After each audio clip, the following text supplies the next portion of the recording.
Hi, Fools. I'm joined here by Nick Sampson, who is the SVP, founder, and head of research and development, I believe, for Faraday Future. And how's it feel to be the talk of the town this week at something like CES? It's pretty incredible. It's really incredible, and it's particularly given that we've spent the last nearly 18 months really low, under the radar, trying to deliberately keep unnoticed, be able to start building the company, getting things going without anybody knowing who we were, what we're doing, and then a couple of months ago we sort of started making some announcements, started having to become public because of the work we were doing with the various states to choose where our manufacturing facility was going to be, and that meant that we had to become public, we had to become known, and we started popping our heads up, and it was listening to all the rumours that started to pop out. That was quite fun for all of us. I can imagine. And let's back up just a second and talk about Faraday Future.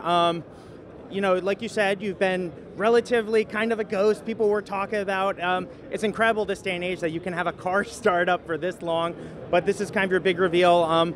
Tell us about the company, what this car is, and kind of, it's a concept car, so what concept are you showing off?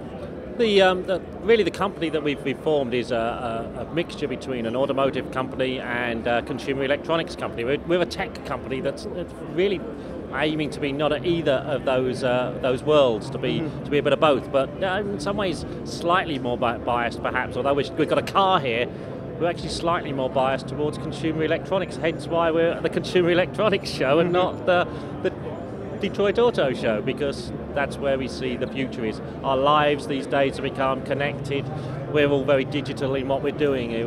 When we're not, we've got a moment to relax, we don't relax, we actually end up getting a smartphone out or a tablet out, or watching a smart TV, or doing something online, researching stuff, tweeting stuff, communicating with different people, whether it be Facebook or whatever. Our lives have become so integrated, ingrained in that way.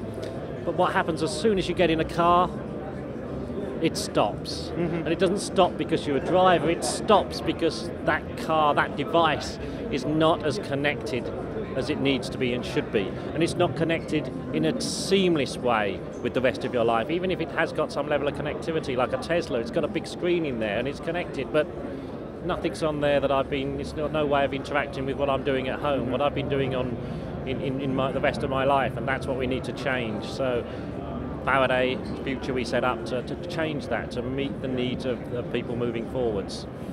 And we're also very committed to doing that with an electric powered vehicle, because moving things up a notch from being what does the individual need, what does society need? Society needs some change.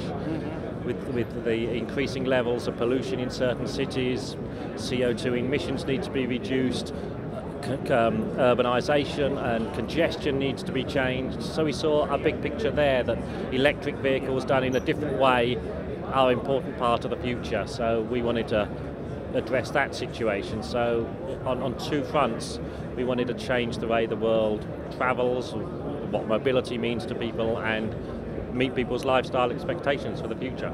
Great. And could you talk any more about the future? Because I know you guys have your grant with Nevada, which you had talked about as well.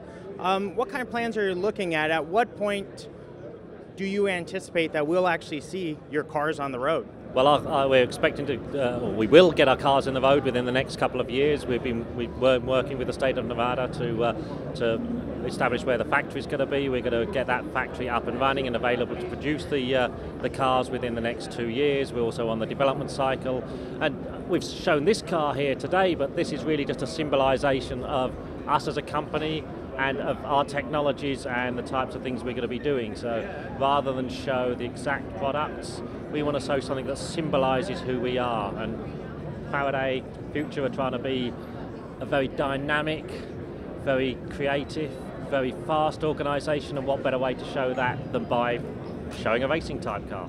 All right, well, thanks a lot. That's it for this Standing Up with Faraday Future, and check back on the Supernova blog for more tech news throughout the week. Fool on.